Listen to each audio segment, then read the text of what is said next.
Yes, recording is goes. Double shoot number one. Ready? Yes, yes. Hello everyone, my name is Tom Edwards and I'm here in Dharamshala, India in Udamvara Thangka School with my Genna, with my teacher Tenzin Ngodup. And I'm very happy to introduce him today. I've been here 4 months and it's really been amazing. So Genna, what would you say to us about Thangka and the Thangka school? Well, this our Thangka is the most ancient, you can say, first ever in exile in India, which is go way back to 1977. It used to be in a library, Tibetan library. So it came out like this. My teacher actually, His Holiness won some Thangka artist. It was way back in 70s, early 70s. So he called up some artist, and finally our teacher has been chosen for his private Thangka painter. So he worked there for few years, the private office, his Dalai Lama. And then Dalai Lama has this idea, why don't he teach, to keep up the tradition. Sure. What's his name, your teacher's name? Sangye Ishi. Sangye. Yeah, Sangye Ishi. He is from Kham. And he learned from Kham, from Tibet. So Dalai Lama has this idea, why don't we preserve this and teach the young kids. So idea was like this, and Dalai Lama told Tibetan library to open a school. And idea was that each religion or each tradition of religion, like Nyingma, Sakya, Gelug, Pen, or the five main, how to say, they collected two students of each of this, Two students from each lineage? From each lineages. So somehow this happened. I am the third batch. I came in here like 87 in June. June 8, if I remember exactly. So something like this. So somehow in 90s, I was graduated like 6 years, and then library couldn't how to say manage the school or something. And then till that time there were a few other schools like Norbalinga, or there used to be another one also. Now it's not known. So library can't run the school or whatever the reason. And then my teacher shipped here, but this place, and then he shipped here, and he's too old, and he asked me and my friend Migmar to keep on the school. So how old was your teacher then? that was like, I think he's in his 70s. Wow. Yeah. So he kind of, me and Migmar, let's not let down the school and keep going to school, teaching. So to take over the school to and take over to the start school. Yeah, continue teaching. Yeah. And now Migma, she just left like during the COVID. He's also physically not very well. So at the moment I'm handling this. I'm in the school teaching. So far we have like different students from all over the world. So many, yeah. Even since I've been here just 4 months. Yeah. So many nice students from different countries. Yeah, I think I sort of counted, the whole course, like 6 years. It was like more than 60. Like in a short student, I didn't count. People count for like months or 1 year or like this. I heard that I don't know, maybe a few years back or so, you had a very large classroom, many students. You hardly had room for them. Yes, we have here more than 30. Yeah, because at that time it was like we run here by when our teachers alive, and then there used to be many Tibetans from Tibet, especially who escaped from. Now no newcomers from Tibet because Chinese restricted the borders, sealed the borders. I didn't know that. So many difficulties, and even right now you can see we have like sometimes 15, sometimes less. Anyway. Yeah, so many like you have both long-term students and also students like me who can only stay a little while, a few months, and that seems to be okay, right? They have students. Yeah, your case is that you've been doing many years yourself, so we can understand each other. Yeah, I see. basically, when people don't know nothing about Thangka, it takes long time. Like if you really want to be a professional, then it might take minimum 5 years. Also, it depends on the skills how he takes out. It's really natural skills, people, different people. Because Thangka art is very unique. There's so many skills to learn, right? How would you maybe describe Thangka art or the process or how it's different than maybe Western art or modern art or I don't know, classic art or other kinds of art? How would you say? Yeah. Other art, I don't know much about the other arts. When I see it, the other arts, when you come some ideas on your own, then you do it in a week or something like that. So I consider modern art. I don't know much about modern art, but Sure. I've been doing since I was 14. Thangka art? Yeah, Thangka art. Okay. Yeah. Because I used to draw in a class when I was young. My art teacher used to say me, you should learn traditional art. When we have an art class, I love the art class. Me too. The rest, I don't know. Yeah. You always wanted to be an artist. Yeah. And many people told me you should be a traditional artist like Thangka. That's how I came here. I found out the library, Dharamshala, I have a good, great teacher. So different is for a Thangka artist. You need, first thing is you have to love the Thangka. You are interested in Thangka, and also skill, and also patience. Probably these three takes big role in to be a good Thangka artist, the genuine artist. So you shouldn't be someone who just stumbled on it and just discovered it and not familiar with it at all. Right? You should be familiar enough to love it. You should be passionate about it. But it's a Thangka is almost, you can say, is a, well, I can say it's a meditation sort of. You need to be really sitting for a long time, and also if you know about bit about Buddhism, that's great. So the how to say, particularly you do a deity, you should recite. If you can recite some mantras and you put all dedication there, so it might be very effective for the people who commissioned or something like this. Yeah, Thangka is it's a religion painting actually, mostly. Also Thangka, also we have a lot of decorative stuff, especially when new student for short time we can teach sort of like 8 auspicious symbols, some offerings for animal. Simpler things that you simpler can do in a shorter time. That's a good idea. Yeah. And Thangka, I painted since I was young. I painted for His Holiness for many years with my teacher, of course.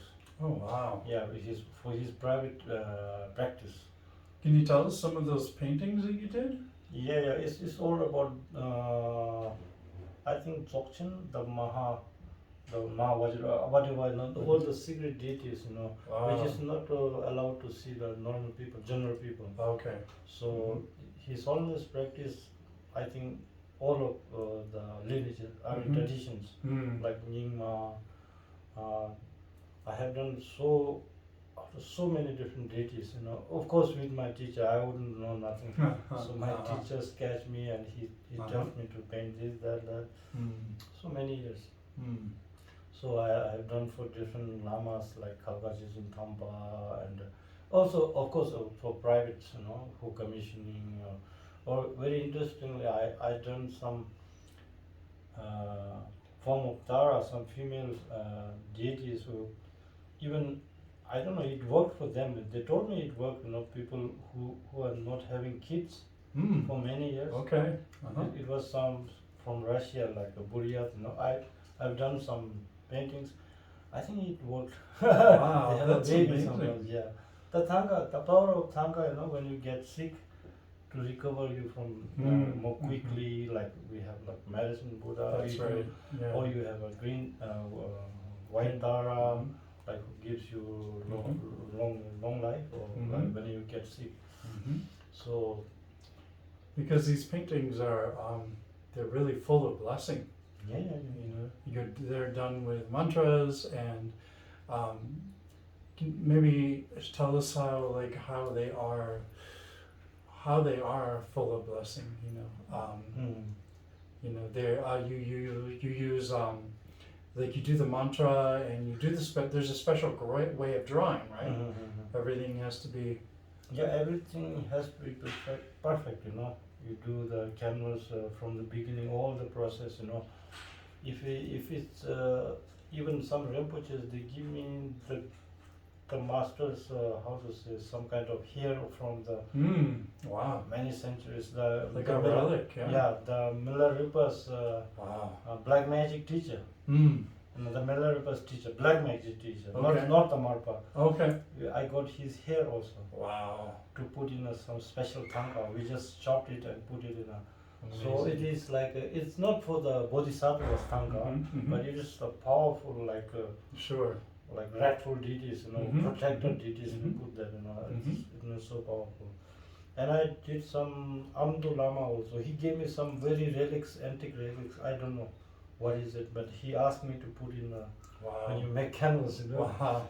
So the relics are actually right inside the painting. Yeah, inside it is in a painting also. So the painting becomes blessed or holy because Yeah. I was so honored that I didn't keep anything for myself. I was going to ask. Really. Yeah. So like this, Thangka is quite a powerful. Of course, then after that you need all the, if you can read Pecha, the text of the description of the particular deity. Of course, yeah, but also we have proportions from each deity, different proportions. So that is very important. Well, in a market, you know, I'm not so sure they are proportioned rightly colored, or also we use like mineral color, stone color, real like 24 karat gold. Everything is there. So highest quality, best materials. Yeah. It can, it can last, you know, centuries like this, you know, if you keep it well. Yeah, so even the artwork, well, it's like even the painting itself is a treasure because you're using precious things. You're making it with precious things, precious, semi-precious stones or minerals, even 24 karat gold, and sometimes even relics. Relics. So it becomes like a relic itself. Yeah. It's very powerful. Yeah, some of the painting, well, I painted one Sri Devi from Mumbai. One lady, it was many years ago, and she hung up in her bedroom or somewhere, and she sometimes watch, you know, she feel like, you know, Sri Devi is moving, you know, so she has to cover it up. Sometimes she told at nighttime too. Right? Yeah, she told me, like, you know, wow. she considered is the Kalima in Hindi, so related, you know. Oh yeah. So yeah. So it was really alive for her. Yes. That's amazing. Yeah. So, what's going on in the school lately? I know you have some projects you've been very busy on. Yeah. I'm sort of recreating the school, you know. So after the COVID, so I have a lot of ideas, you know, how to. I'm more concentrating on how to teach, you know. Earlier I was just more concentrating on my paintings. So I'm thinking maybe half and half, you know, something like that. And also try to teach the new student a bit about the basic Buddhism, you know, what it means, like very basic. Yeah. So I know that you have a lot of new students. I mean, even since I've been here, and I feel like you're going to have many more students in the future. At least you could have, and they'll definitely want a lot of your time, or maybe some program or course, some way of teaching, course of study. Course of study, and I mean different way of different student, different teach, you know. Mm-hmm. It's according to their time, how much they learn. Mm-hmm. Or if they want, particularly if they know what they want to learn is very good for me. Yeah, So I'm much easier to know. I remember you asking me that question myself. Yeah. If the best thing is, you know, students who come here, if they have a art background, it would be really nice to work with them or discuss with them. Yeah. You know, earlier people have time like 6 years. It's a long year, so I can teach them slowly, step by step. But if you have like a few months, then I have to give a lot of time for the student. And also maybe like for example me, I just have a few months. So far I can just come a few months every year. So it's important for me to know what I want to learn, what I need to learn, to have like a focus to your study. That helps. So that also I think keeps the student engaged. You know, it's like if they know that they can accomplish a certain thing, a short-term thing, right? Yeah, absolutely. Yeah. So what are you working on lately? I know that you've been doing several paintings or have several orders for someplace in America. That's called Abe Shravasti or something like this. That it's I think a huge Buddhist center in America. It's in New York State. Is it in New York State or? I think it's nearby New York. Yeah, maybe a little south. Yeah, it is. Okay. Yeah. I've been doing this for I've been doing them for a few Thangkas now till now. The abbot, especially the abbot, I met her in Bodh Gaya this year, I guess. Yeah. Is that how you met them? No. I've been doing a few painting for them. Then finally I get a chance to meet her. I see. The Abbé, what you call the Abbess, maybe? Abbess, yeah, the head of the. So she Head really, Alice? yeah, she really liked my painting, especially she announced in the public when she see the Manjushri that I have done. So especially when she see the face of Manjushri, she has such a special feeling. Yeah, it really affected her strongly. Yeah. She connected with it. Yeah, that is my present, you know. I was like, you know, that gives you more strength to do it better. So she's a great practitioner, the abbess. Took 10 children, I guess, you know. She when she was young, she knows Dalai Lama very well. Probably she learned somewhere here. And then Dalai Lama did inaugurate that Abbé Shri. Really? Yeah. Oh wow. Way back. That's a huge honor. Yeah, huge honor. Yeah, and then somehow her students or they keep ordering me and then me like this one by one. That's wonderful, isn't it? Yeah. And I've done so many different for Chinese, for this, for different people, for some Rinpoches. You know the challenge is this: when you do for the practitioners, so you need to put all your 100% there, because it's not a job, you know. Yeah. To do for the real practitioner, Right. whole their life meditating. So you have to prepare to do the best out of you. Very true. The rest of this in the market you see is, for me, it's a decoration piece, nothing. It's a color that you can decorate your room, no problem. No, but I'm not against them. But if you really want a good and best Thangkas, then go for ask people and watch his background, what he has done or he or she done so far. Then That's right. don't just like get fooled by, you know. Yeah. So that is very Because important. there are people like you, obviously masters, who are fully worthy and capable of creating an authentic Thangka that is appropriate and actually capable of being used for meditation. That it's fully correct and blessed and all of that. So for practitioners, that's really what they should be looking for, right? Yes, and so far I'm not very involved in the social media, or I'm not best in the computer or mobile phone. So people find me somehow.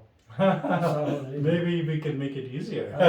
People find me because, you know, as I told you, if you need a good Thangka, you know, of course people have to find out In any case, if you want a good thing, you need to put a little bit struggle. Yeah. But we are trying to through this social media. Yeah. To get, there's no reason why we hide, you know. Right. So as I see in a market, there's many different, some good, some bad, and Right. also some of my students like you or many told me that give me that idea. So And you know, a little bit open for the exactly. I know for me, years ago when I became serious about committing my life to Thangka, I did so many searches online for years, and I wasn't really inspired or motivated to commit to it until I saw a little video many years old about your school. So I think there are a lot of people like us nowadays that they want to see a wonderful place that they can go, and they want to see what the people are like there, and they want to feel that connection. Like, yeah, I really would enjoy that, you know. So yeah, I think, and also I think actually I think Thangka art is becoming much more well known, and a lot of people are becoming appreciating it because they're seeing it now, you know. So I hope that will continue in the future, and more people will be inspired, and they'll know that they can come to a place like this. And also the Thangka, what it works, you know, for the practitioners, you know. So suddenly you meditate on a certain yidam, you are simply transforming into hymns. So how that's important. I'm talking about the great practitioners. Sure. Or like this. Or even if you are not a really hard practitioner, if you are Buddhism, believe in a Buddhism, suppose you want to commission a Thangka, so you better ask your whatever Lama, very good. and they might see you, like astrologically, they might see you, somehow they might tell you, like they can see you if you have like an obstacles in your life, if you like suppose, you know, if you have a shorter life, then there's so many you can do a certain things. It can remove your obstacles, or you might live longer, or some people get sick all the time. So that's medicine Buddha or the Lama, whatever advice, you know, it might definitely help you, because in Buddhism every deity is a bodhisattva. So unless your karma is very bad, otherwise there are so many things, you know, you can. So I think a lot of people, especially Europeans, they want to know that sort of thing. They want to know, you know, oh, maybe I'm always stressed, or I'm always anxious, or, you know, my friend or mother is sick, or I have a chronic ailment. You know, what deity would help me? You know, I think Americans really want to know that. You know, what would be really best for me, and so I think that information is great. You know, they really can help you in specific ways. Especially the lamas can help you in a better way in that time. Sure. If something not really matter, then we can also suggest a little bit there's a long life deity, there's how to say medicine deity, there's so many different deities. You know, your success deity, like, you know, wealthy deity. That's right. So you name it, we have a deity. You know, so it means like you do it from. Of course, if it's possible, you say a few mantras each day, like 3 times. It's gonna take you 1 minute. Sure. So, yeah. So one thing that maybe you can tell us, or maybe I could share a little bit. What my friends say and what I always say, and so many people say, is the art is just so amazing, just so colorful, so unique, and so symbolic, and so full of vitality and life. There's nothing like it. So I think like me, the more people see this kind of art, the more amazed they're going to be at how incredibly unique and beautiful it is. So is there anything else how can people maybe contact you, or see the school, or is there a website, or are you working on something? We are working on a website. I need to find, but still you can find on Instagram or probably Facebook. Mm-hmm. It's called Udamvara. Udamvara. Udamvara. So that's spelled that's Udamvara. Yeah, Uh-huh. exactly. Thangka school? Yeah, Udamvara Thangka. Okay. And then we have a phone number, probably. Mm-hmm. Yeah, they can contact you or email. Uh-huh. Yeah. Uh-huh. Yeah. That's wonderful. So I think that's, thank you so much, Ken, for giving us your time. Thank you. And thank you for taking me as a student Oh, no. these 4 months, and I hope to return as soon as possible. Best of luck for everything. Oh, you too. Have a nice journey. Thank you. Safe and nice journey. Yay! It was so nice. I didn't bring my mala, otherwise I will do some rituals first, Well, we can still do that. No, Here's my mala.